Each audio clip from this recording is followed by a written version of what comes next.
And let's go up into Buffalo, New York, where tables are smashed, and yeah, that's about All right. it there. Is it eulogy time? How do you want me to go about this?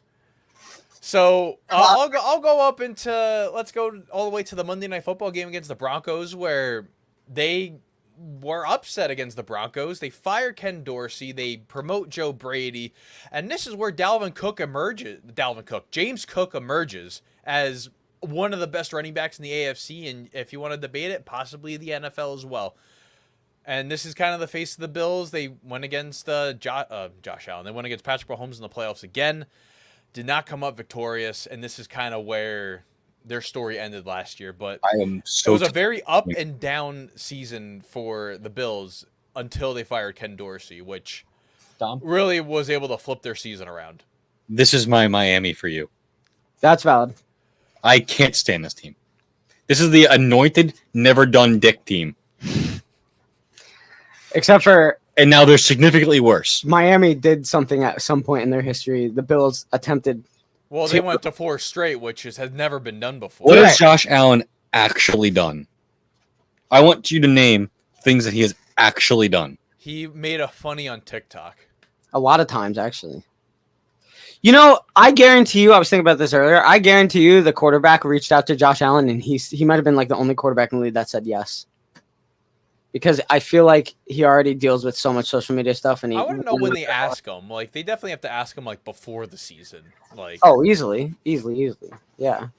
Because they get all ready, like, before week 1. So the Bills were really screwed going into the offseason. They had to cut a lot of people to free up a lot of money. And that starts out with Mitch Morse, their center. He goes to Jacksonville. They let go of Trey White. They let go of Jordan Poyer. Stephon Diggs, he goes from Buffalo to Houston where he lands. And yeah, this is they signed Deion Dawkins to a large extension. I cannot really point out a lot of positives. They got 2 good tight ends. Dalton Kincaid, Dawson Knox. They got wow, they're both DK. I've never noticed that in a moment. That's kind of funny. Yeah, the receiving core has really fallen off a fiscal cliff. I mean, if you want to say the removal of Gabe Davis is a bonus, I think you can say it's a bonus because Gabe Davis was either 100 yards or 0. Khalil Shakir is a better Gabe Davis. Maybe. Sometimes. No, the only guy I really like on this is Curtis Samuel and Mac Hollins. I don't know much about Keon Coleman. We'll figure that out when we get into the season. I didn't really watch a lot of Florida State games to really. Chase Claypool is also on this team. It's a bunch of dudes. Andy Isabella too. Let's also not forget the receiver gone quarterback for the one game for the Broncos. KJ Hamler is also there, as well. No, that's not KJ. That wasn't. It was. No, yeah, I messed that one up. No, yeah, you real messed that up. KJ Hamler is cool. KJ Hamler, a quarterback, love him. I would have, but he would have gotten murdered. Well, the guy that did get murdered too. So, but Kendall Hinton. There you go. Yeah, Kendall Hinton. It was a K and an H. I knew it. So. You're right. You and the initials on this team. You don't have a number 1 receiver. Period. This is the Patriots receiving core. Yeah. This is barely better. It's better than. I would say, yeah, maybe it is a little bit better. Barely. Honestly, by the end of the season, that could even be different. The Patriots could have a better receiving core if dudes, They better hope they can run the ball. This team, yeah. Well, they still only. But the Bills don't run the ball. Yeah. Well, look at who they have. They were a lot better with James Cook last year. When Joe Brady took over, they were a lot better with James Cook, Ty Johnson, and look who's all the way at the end of the running backs there. His father played for them not too long ago. Frank Gore Jr. If he makes it. Very true. He makes the roster. That's crazy. I feel like out of just respect, you have to. And they also have Lel Collins, who I still really appreciate. I still think he could be a starter in this league. I know, short end of the stick with the Bengals. He got hurt, and that was kind of like the end of it. But no one wanted to pay him, so that's most of the problem. Yeah, no one wants to pay a guy, $20 million in December to play football. Gosh, I don't know how I feel about this team, dude. The offensive line is still it's still there. Well, here's the thing: is we all know that their defense got gutted. Should we Yeah, just they got. let's Yeah, just let's go to the defense here, where I have mentioned they lost Jordan Poyer, they lost Trey White. These were cap casualties where they knew they couldn't keep them. There was just too little money that was available.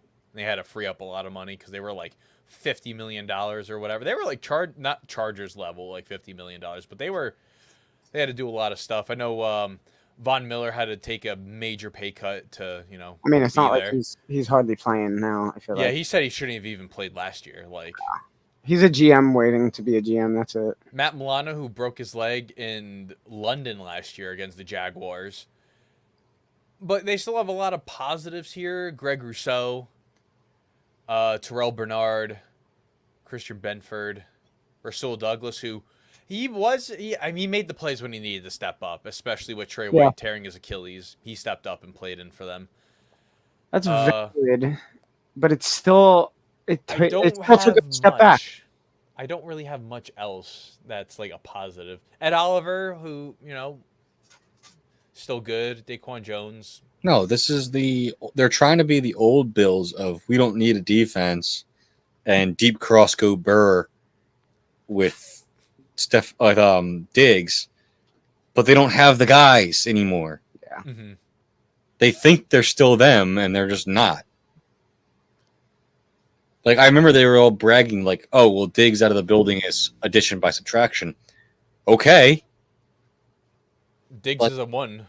Who's a 1? Who's your 2? What 2 do you have? Well, you got a bunch of 2s. You need a 1. You need a guy that can like take the lead.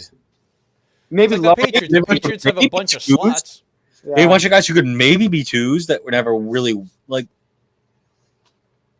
I mean, look again. I mean, it's Curtis Samuel is a lower end 2. Curtis Samuel's a slot. Yeah, Like, true. Khalil Shakir could be Valdez Scantlin, Chase Claypool, Could Hollins, be. all these guys who Could could have been. Yeah, that's extremely true. I don't know, man. Like the fall off on both sides is pretty. It's almost like extreme. they went from Diggs and then Gabe Davis and then brought in a bunch of Gabe Davises. Guys who will have a game. And then just nothing. This is like the biggest fall off. We thought this is what we were going to see in Tampa Bay last year.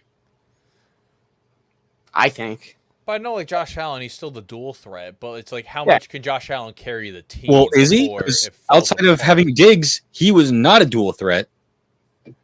I know what he still had double-digit rushing touchdowns as well. Yeah, that part. No, I mean like he couldn't throw the ball before Diggs. I don't know. Straight up couldn't throw the ball. This could be a lot of interceptions because he's going to force the ball in more situations. He's going to have more interceptions anyway because he's unfixable. He has Carson Wentz-itis, and now he doesn't have receivers to bail him out anymore. Yeah, I really don't know.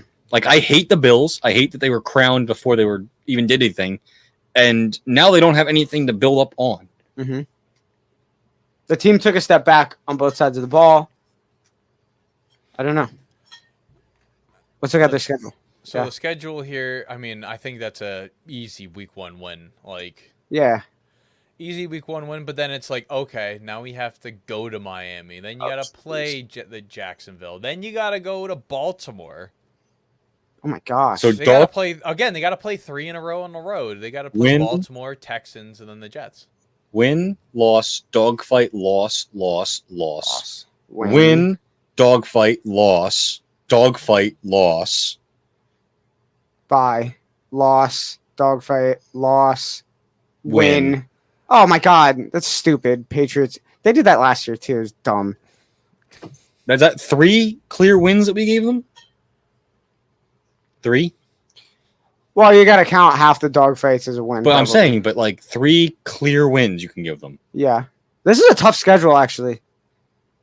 Because that's a really tough They're a last place team playing a first place schedule. They got to play 3 consecutive primetime games, week 2, 3, and 4. And those are not easy opponents. And then immediately followed by. I'll say the Jaguars are easy just because. It's a dogfight for them. If they're not, it's not an easy win for them. Know. It depends on what we see from the Jaguars. I mean, they the Jaguars performed at times last year, like pretty substantially. But then, even if you call it a win, that's a tough stretch still because if the Jaguars are your easy game, that's tough because that's still a toss-up game, I think. And then you immediately follow that with Baltimore night game, which Baltimore performs in night games. Then Texans, tough. Also Jets, on the road. Tough. Road. Yeah, that's tough right there. And then you have the stretch after the bye week where you're going to get beaten up by the Niners. You play the Rams. The Rams could easily win that game. Then you play Detroit. You're going to get beaten up in Detroit. You're going to go out after your bye. You're going to go after a bye after playing Kansas City. You're going to go out to the West Coast. You're going to go home and then out to the West Coast. Yeah. Then you're going to still be on the road, go to Detroit. Both those are road games. So I'm going to say both those are losses straight up. Not dogfight for the Rams. I don't know where the Rams are going to be.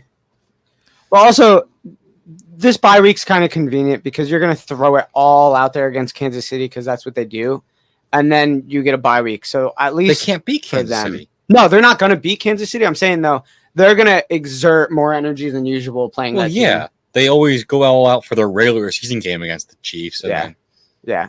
So I don't know. I think this is I still think they beat the Patriots in the season. But they'll probably sweep the Patriots. No, I mean standings wise. Oh yeah, like they're the third team in this, but the gap between you guys and the Dolphins, and you're going to finish third most likely, and it's not going to be close to second. Like you're a bad team paying a quarterback, and you're going to finish third. I think the Bills could be under 500. And then you have the Dolphins and the Jets who are going to compete for the number one spot at like 13 wins each at the final game of the season, which is crazy. And then here the Patriots and the Bills might compete for draft picks. So who is even on their like graphic here? Why is Josh Allen not? Yeah, that's kind of crazy. Well, who are these guys? Is that Kincaid? I think Kincaid and Knox. Yeah. That's so weird. And who's the other one? We'll go back. They have numbers. 31. Is that 30 or 80? 31. Yeah, it has to be a defensive guy. 31. 31 or 81. Who's 31? Okay, go to the offense. They just don't exist. These aren't real people. Oh, Valdez-Scantling, there's no way, bro, that That might be 81. I don't know. That's what I said. Well, that's Marquez Valdez-Scantling. That's so Valdez-Scantling and the tight ends. Cool. That is the weirdest graphic. Why did you choose those guys? Hey, let's just get the. You know what? The 80s are here in the picture. Let's just get them real quick for the schedule graphic. All right, thanks. That's what happened. They were like, let's just put just right in a row. Poverty.